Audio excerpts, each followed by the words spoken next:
next anime that we are going to be talking about in the spring section of all of this is To Be Hero X. Oh boy. Oh boy, oh boy, oh boy. Things are finally clicking. Things are finally connecting. What I have been wanting to happen. And I ended up watching this episode all the way towards the end. And I was actually shocked. Now, I will admit there's some things I feel like I should have connected at first. But now, everything is starting to connect. So, the Little Johnny episode, which I will say, and I'll see if I can find no comment and put it up here, or find the person who commented, just because there might be spoilers. I don't want to tell spoilers. But this person was talking about how the Little Johnny episode was going to be the connecting piece to everything. And, you know, I've had my gripes with To Be Hero X. I've talked about how, like, it's been declining, and it's been, like, not declining in general, but just declining for me in terms of interest, in terms of, like, peak. Everything has still been good, but it's more of just like, okay, where are we going at this point? And you know what? That's my fault, gang. That's my fault. I still have my gripes, and I have my thoughts.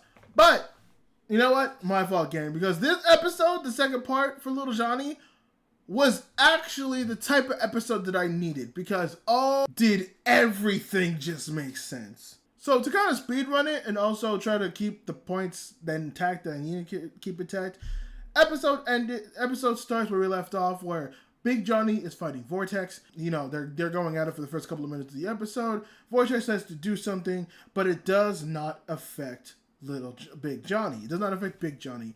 And he ends up beating the fuck out of him. Injuring him very much, but he's still alive. Then Little Johnny comes and he's able to calm down Big Johnny and, you know, be able to bring him back to his normal size. People reported Vortex is injured and all that stuff. And Little Johnny ends up signing with, I think, the same corporation in the Hero Society as Vortex is, and he plans on getting his answer. Now we fast forward to like present day where he's 17, and he's just like, well, there's kind of no point in me being a hero anymore because the reason why I became a hero is gone. Where we find out that Vortex was one of the people who ended up dying in that in the plane crash, the same plane crash Lucky Scion was in. And then we get the people who are taking care of him and the people who are helping him with the hero stuff. They end up assigning him to what we see is the recon mission in the ship with Nua and Shadowblade and I forget the bunny girl, the girl with the bunny girl suit, the dude with the bunny fighting suit, the girl with the bunny fighting suit. God damn it, I can't talk today. And from this point onward, we're basically just getting a very fast recap of everything that we've seen from the previous episode with Shadowblade, where they're talking about where we see the scene with him and Little Johnny in the car, where Shadowblade gets found out that he's the stalker, and it's all through like Little Johnny's perspective, which I will admit, at first I was like, okay, well, we don't need to go through this again, but it is funny. It is actually quite funny, and I enjoyed it a lot. But then things start very much connecting, and this is where I stop. Where this is where that's how I'm like, oh, my bad, To Be Hero X. I didn't realize we were cooking with fire because basically Queen's father. What also I found out is also that person who's their uncle, which I don't know if that was revealed. I was like, wait, you're related? What the fuck? But Queen's uncle and father, who are both helping with the Hero Association type stuff, they're talking about their research in fear and all that stuff and how they're trying to find a way to amplify it, which I'm assuming Queen's uncle, who is the blonde dude who runs the Hero Association that both Lucky Cyan and Little Johnny and Queen are all a part of, I assume that he's the dude that's been pushing all the fear. And I'm pretty sure there's another research facility that I saw that has disco? The music disco ball guy that we saw in the Bunny Girls episodes. And so we find out that they've been researching fear quite a lot, and they probably have a big hand in like the stuff with the orphanage and the stuff happening around that's been with fear since like the Lucky Cyan episode. Like everything that's having to do with fear is probably their doing and beyond. And it's from this point where things finally start connecting, because the Queen comes up talking to them, being like, oh, hi uncle, you want to talk to me? And he's talking to her being like, oh, you guys should take a vacation, you seem tired, you're still recovering, so it's good for you to take a break. And it's like, oh, where should I take a break? And it's like, oh, you should take a break in the area near the facility, the place where the alien ship crashed. You know, the same place where Little Johnny and Nua Nua and Shadowblade and the Bunny Girl and the Bunny Girl's dad are all at. You know, that area, which is where we left off Queen's episode where we saw her and Lucky Cyan. And also, now thinking back to that episode, that creature looks similar to how Big Johnny looked in the last 2 episodes when he got angry. Not only that, we also forget the fact that Big Johnny's also an alien. So there might be more of those things that's crawling around. So while it might not be Big Johnny itself, that creature that attacked Queen and Lucky Cyan are probably the same thing. And it's probably running amok. And actually, no, I said that the research thing was the because it switches to a facility where we see somebody that's in a tube. And I said that it was probably the Disco Man from the Bunny Girl episode. But I also forget that the Disco Man was also part of the Shadowblade episode, which is why all that fear gas is happening. Because it's all like being fueled. Because he's controlled by fear, which Shadowblade ends up dealing with. But then we also find out that it's also affecting Little Johnny. So yes, it is the disco guy. But then we go back and we see that the same area that the plane crash happened is also the same place that is probably where Little Johnny used to live. And with the cabin and all that stuff. And so something's happening, something's doing. This show has brought back my enjoyment very much so. Because everything's starting to connect. The Lucky Cyan episode, we're putting her at the orphanage. That made so much sense. The Queen episode, with all the fear and her connections and all that stuff. That makes sense. The Little Johnny episode, the ones that I just watched, with him and his father and what his father was doing. All that makes sense. And then, like, the Bunny Girl episode, with her looking into fear and all that stuff. And her dad and the alien. That all makes sense. I get it now. I understand it now. I should have been patient.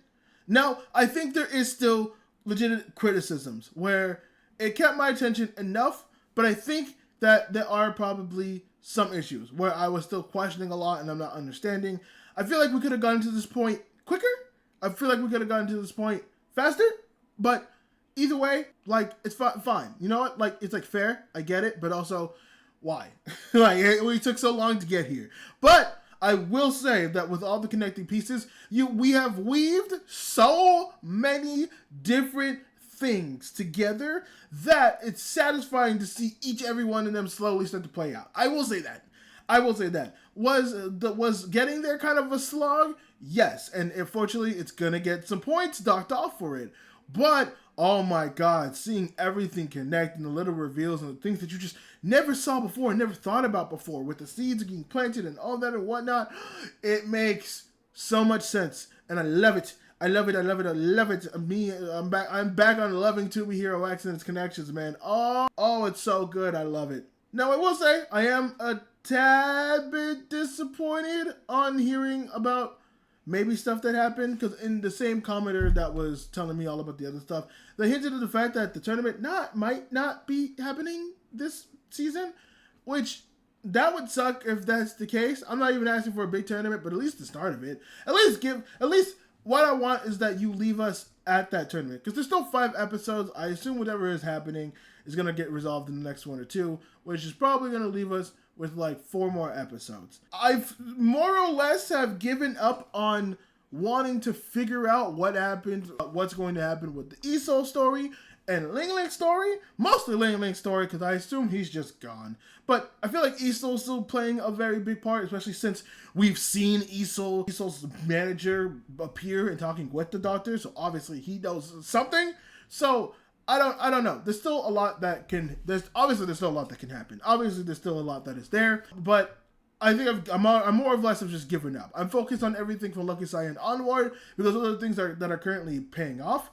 So that's where I am. And I'm gonna be honest with you. It needs to keep the momentum. Like, next episode needs to be just all the episodes, all the people are connecting now, and so now we're just focusing on everybody. You need to give us where everybody is in this story right now. Nua Nua, Bunny Girl, Shadowblade, Little Johnny, Lucky Cyan, and Queen. We need to know where all of them are. I was able to run off the goddamn names like that. Fuck. Oh, damn, look at me go. I was expecting to do that, but I did. Fuck. Let's go. But we need to know where all of them are. We really do. We really need to know where all of them are because it's going to help. It's going to help a lot for, I think, in the future. Or at least give us like some little taste of like, oh yeah, the threads are all weaving. The threads are all weaving. And we're getting to the point where we're going to do it. Especially since we're almost to the end. We have like 5 more episodes to go. So please, a good payoff would be nice. A good payoff would be good. I would appreciate that very much. So if you could give me that, I'd be very happy. I'd be a very little happy bean. I'd be a very little happy bean if we can get there get there at a reasonable pace. Get there at a good story pace. Get there with some good story beats, and get there with some great character development. Give me that, and you know what? If you throw in a little bit of Ling Ling, a little bit of the commoner, and a little bit of Isol in there, I'd be very much happy as well.